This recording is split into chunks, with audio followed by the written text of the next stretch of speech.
Well, today's episode, we're going to have at least three reviews instead of four. I apologize for that. The timing was not in my side, but it doesn't mean I'm going to make it up.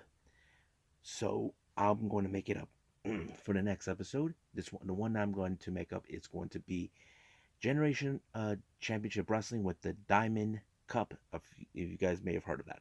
But right now, what we got is GLEAT with the G Pro Wrestling version 12 that took place this past December. And of course, we got Marvelous for the first time, which I heard a lot of stories about, but never seen any of their full shows. But also, we got New Japan Strong with more on New Beginning USA. And of course, we got some news updates regarding Hana Kimora tribute show. Apparently, there's a lot of 411 that I mentioned on the news updates recently. But right now, I'll give you everything. And of course, some interesting things took place in both DEFY Wrestling and NWA. So, let's get ready for another episode of Deleted Wrestle Zone.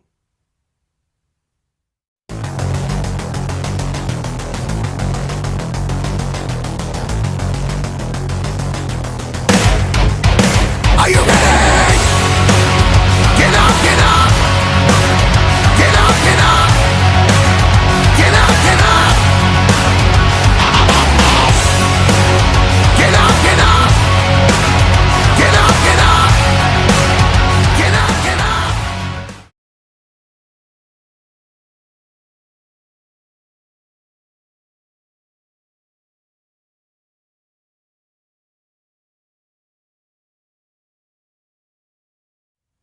Welcome everybody to Deleted Wrestle Zone, all things that it's pro wrestling with AEW, NXT, New Japan Pro Wrestling, Impact Wrestling, the National Wrestling Alliance, various promotions, wrestlers, matches, and championships. I am your host, Jay right here. So, let's begin with GLEAT, which is a little long time since I did one. This event took place this past December. It's called G Pro Wrestling version 12. There was only 5 matches, which is okay, but they were exciting matches. The first one we have Nobuhiro Shimatani, who's representing a faction known as Bulk well, Bulk Orchestra. If you guys never seen this guy, Nobuhiro Nabashida, he was also on DDT, or he was part of the faction known as Damnation. He and his faction were out doing their little shenanigans, giving a little promo. However, they were interrupted by Strong Hearts, and Shimatani actually challenged Shima for a match. But you know, both sides in the corners, they're going to be a little brawl. But it was Shima that picked up the victory with the um, Meteora, with the match ending in his favor. Next match, we got 6-man tag team match. We got Jun Tonsho, Yu Izuka, and who was it? Takanori Ito taking on Kenshi Sato, Jun Masaoka, and the Tida. So this is a very interesting team. Basically, both teams, I don't know much about them, but I can tell you that it was, of course, Tonsho who pinned Tida for the 1-2-3, allowing for his team to win. Next up, we have an exhibition match with the women. We got Yukari Hosokawa. She was known as in Got to Move as Rinrin. She resigned not too long ago from them, but now she's here, and I have to say she's improved a whole lot better. Facing off against Michiko Miyagi, it was a pretty good match. I have to say, Hosokawa really has adapted more better as a wrestler than she was ever did in Got to Move. Uh, but I have to say I was impressed. But fortunately, the match ended in time limit draw under 5 minutes. But however, right in the match, we got one of the Sendai girls, Chihiro. Chihiro actually shows up. Don't know what they're saying, but you can tell it wants to challenge her. So that is something that you can pay attention to. Next up, we got a no touching rules tornado tag match. We got Kauluk, Kaulakatan, consistent of Kaz, Amigachi, and Minoru Tanaka, taking on All Japan's Azuki Inoue, and of course Michinoku Pro Wrestling's um, Musham, Musashi. Um, it was a very interesting match, but however, it was Kaz who picked up the match when he pinned Aoyagi for the thing. But later at the post match, it seems like there's a bit of a Kaz and Musashi seems like they have a bit of a issue or a feud, however you want to portray it. But whatever it is, it's going to be killer. Excuse me. And our main event, we have an 8-man tag team match. We got Strong Hearts, consistent of El Lindaman, Ize, Oni, Onitsuka, Shigehiro Iri, and T-Hawk taking on the members of Bulk Orchestra, Kazuma Sakamoto, Quiet Storm, Hayato Tamura, and Raiguchi Kawakami. This was a very interesting match because it tells like who is the strongest faction in this promotion, and I think that kind of tells us. But however, certain aspects change when, of course, when the referee was knocked down or was pulled away from the match. But it did allow for um, Hayato Tamura to pick up the victory on Lindaman. But however, post match, they cut a piece of Lindaman's hair in order to show their mercy. So this is a pretty good show. I think I like it. I just found out you can actually see these full shows in their YouTube channel. So if you want to know how that spells, it's um, GLEAT. So you can find it from there. So I think that's pretty much it. So let's move on with Marvelous. That's so women's pro wrestling.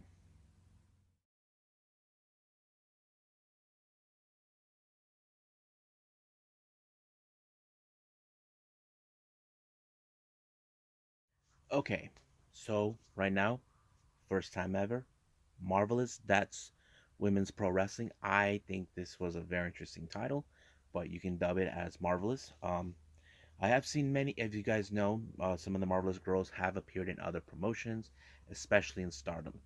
The first match we have Ai Ozan taking on Yuki Miyazaki. Now, from what I can tell, this more looks more like a young girl still under training taking on a vet. Now, you know how these type of matches really rolls on. You see if these young girls actually can um, stay under pressure, know exactly what they're doing when they're in the ring. And I have to say, I don't know what's her name, but she did pretty good. But however, she got sort of like a Michinoku driver by Miyazaki in order to win. But I had to say she did pretty good. No, not gonna lie about that. Next match we have tag team action. We got Maria teaming with Makoto, taking on Yurika Ota and the veteran known as Chicago Nagashima. This is a very much intense match between both teams. You look at you look at Maria Makoto. These girls have named Maria is one of the top stars in Marvelous, and Makoto one of the top wrestlers in the free in all over Japan, freelancing all over Japan. But I have to say there was a lot of submissions, a lot of pins, but unfortunately this match did not go in any win by any of the competitors. It ended up in a time limit draw for 20 minutes. Uh, very not like I did not expect it. I wish I could have seen a minute winner, but this is how it's going to go. But hopefully they could go back to his match and we go from there. Now, here's a key feature about Marvelous. They do have a men's exhibition match. So basically it's similar to what we see with Mission Pro, where they bring in people from other promotions to bring in men to do maybe one match at a time, kind of like similar to what they did in the opposite back in the day. So we have Leo Azaka, who I've seen before, taking on Tsukimo Sakurai. I thought it was a pretty interesting match seeing two men, in this promotion, despite the fact it's a Joshi promotion. But it was pretty good. Uh, I first thought, because I know Leo Azaki is trained under the the founder, but unfortunately he did not win it. He got pinned by um, Sakurai in order to win the match. Now here's the interesting part: we got a three-way tag match. Team Blue, we have Aoki teaming with Rin Kadokura versus Team Red, Riko um, Kawahara and Ibricus Me versus Team Black, Tomoko Watanabe and Coyote Ito. There was a bit of comedy in this particular match. Basically, there's like a bit of karaoke. I don't know. It was pretty good. And there was that one moment where, what's her name? Ibricus misfired, basically herself. Basically, she made a mistake where she jumped off the turnbuckle, but thought it was funny. But it was, of course, Rico who actually picked up the victory in a surprising manner. So I was like, wow, it was pretty good. I have to say the show was interesting.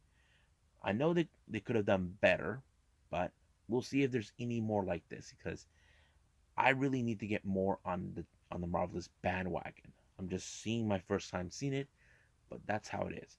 So I believe right now I'm going to end it right here, but it's time to move on with New Japan Strong, the New Beginning USA.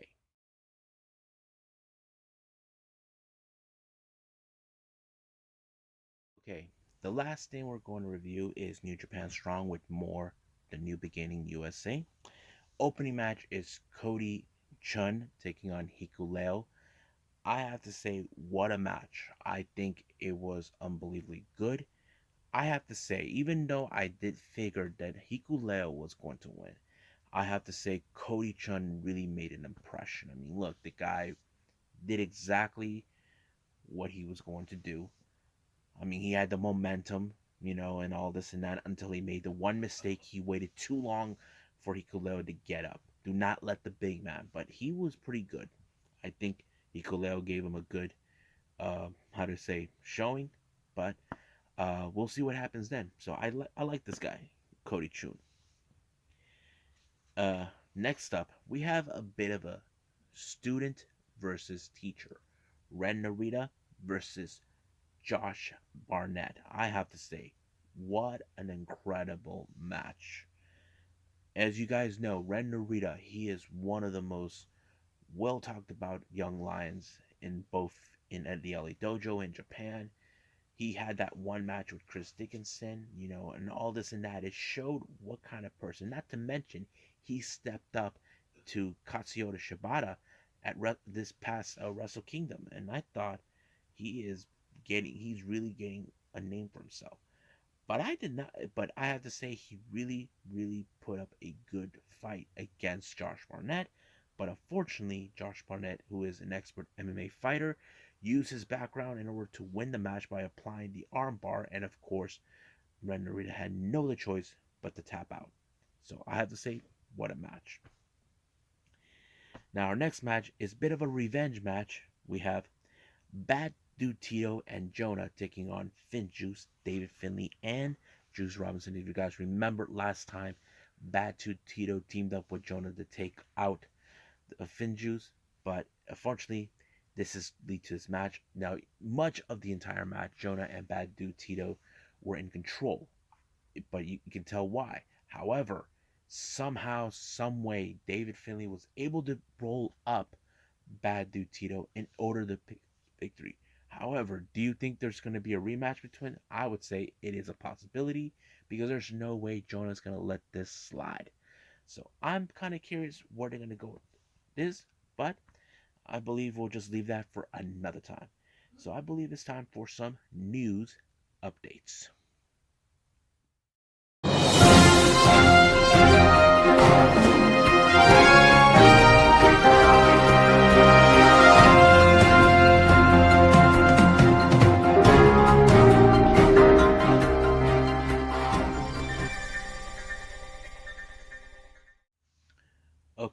So here are the news updates. As you know, I mentioned this on the news updates alert earlier. There's more info coming out about the Hana Kimora show. According to Kyoko Kimura, the show will be called Bagus. Uh, don't know what it means. I don't know if there's any direct meaning why. As you guys know, last year it was known as Matane, which means see you soon. But um, Kyoko mentioned there was a lot of wrestlers from last year that wanted to come to this tribute show, but they couldn't make it due to schedule conflicts. So it's still unclear who are these wrestlers that were unable to make it, but hopefully we can see them go for this year. But however, there are some confirmed wrestlers that were announced that will be there, and there's four of them that has been made. We have Sayuri Inoi, Asuka, but as we know her in AEW for during the women's eliminator match, Asuka or Veni actually, and then we got Coyote Yonoyame and Ram Kyochi who won the battle royal last year. But also, it was revealed that uh, several promotions decided to give their contributions to the show. We have Pure J, Sendai Girls Pro Wrestling Rave, and Wrestling of Darkness 666. Now, I did mention Jungle Kiona will be making her in-ring return after she departed from Stardom late last year. It was still unclear whether if she will be able to wrestle. As you know, she was out of action for over a year due to extensive injuries that she obtained. It was still no indication when she would be back, but she did stated that she kind of burned some bridges with the Stardom officials or people like that because she hasn't come back. But we'll see what happens. But it did reveal a lot more information. It just been told Kagetsu, who participated in last year's tribute show, will now serve as a special ambassador for this particular show. I'm kind of excited, because I know many people say she should go back to wrestling, but don't know how that will be. But however, I do have something I did want to point out. There was an official statement that was made by both Kyoko Kimura and uh, Sayuri about this whole thing. So this is what Kyoko had to say. Last year, we were able to share a really heartwarming and wonderful feelings with everyone. But there were fans who couldn't come because of the emergency declaration, and there were also wrestlers who wanted to participate but couldn't because it was on a Sunday. To be honest, I wasn't sure if I would do it again this year, but since it was the second anniversary event, I decided to hold it. Then name the tournament Bagus, Baguaz, means the best in Indonesia. I hope we can literally share the best space together. Now, here's what Sayori Inouye said during her statement in a press conference. This is what she had to say. I'm confident that I have Hana-chan the most, and Kyoko watched me and Hana practice wrestling for hours when we were just starting out. I still love Hana to this day, and when I see her smile in full bloom, I naturally have the biggest smile on my face. So I like to make it a great show for Hana so she can watch me with a smile on her face. So Sayuri was very close to her, and I know many other wrestlers who knew her were saddened by her passing back in 2020. But we know she will be missed, but not forgotten. Now, other news updates has been occurred. Um, I kind of forgot about this. NWA had their Power Trip show today, but unfortunately, it's now been told Matt Cardona is the new NWA World Heavyweight Champion. So we could now imagine him going to Power this coming Tuesday, saying that I told you I'm going to save the NWA. But I'm sure that others will not agree to that because Matt Cardona has a different mindset. He's saying that nobody's playing music entrance. The NWA is a lot different than that.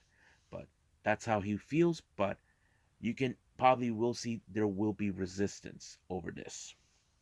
Now, on the latest DEFY Wrestling show that took place, two things have happened. As you know, the main event was for the DEFY Championship between champion Christopher Daniels and 17-year-old young wrestler Nick Wayne. But unfortunately, Nick Wayne came up short, unable to win the match. But however, he was approached by Darby Allin, who showed up with an AEW contract. So basically, he offered to him, and of course, Nick Wayne said yes. So we're going to have the youngest wrestler in AEW making appearance. If you guys are unfamiliar with Nick Wayne has been well known for wrestling in other promotions such as GCW, um, what are those places? Local wrestling, anywhere that has connections with those. But of course, he's also the son of wrestler Buddy Wayne, and he's one of the most popular young up and coming wrestlers we definitely could be on. But that doesn't end there. We just saw the return of Shane Strickland, formerly known as Isaiah Swerve Scott, and Darby Allin just said, "Hello, old friend." So they both know each other. However, Shane Strickland got into Nick Wayne's face and tells him, "This is Swerve's house." As you know, Swerve has been one of the top wrestlers in DEFY. He's been in every promotion in the independent scenes. But I know many people are saying, will we ever see him in a major promotion? I do know MLW wants to bring him back. I do know there are those who are pushing him to be signed with Impact or any promotion. I don't know when will that happen, but we'll be keeping apprised of that as much as possible once we get. But as for Nick Wayne, welcome to All Elite, and hopefully we get to see you wrestle soon. So right now, I believe it's time for me to call it a night. Well, I hope everybody enjoys this episode. So coming up for next one, we have of course Choco Pro 200 Day 2. This is going to be the big one where we have Bali and Aki face off Minoru Fujita to become the undisputed champion. So I can't wait to say that. And of course, we got New Japan for the New Year's Golden Series. I'm excited for that too. And then of course, we got Generation Championship Wrestling with the Diamond Cup, and possibly I will throw in a another event, but I will keep that as a maybe. But for now, I'll see you guys in the next DWZ time. Same DWZ channel. I must bid all of you adieu. So, goodbye. Mwah. And have a nice day.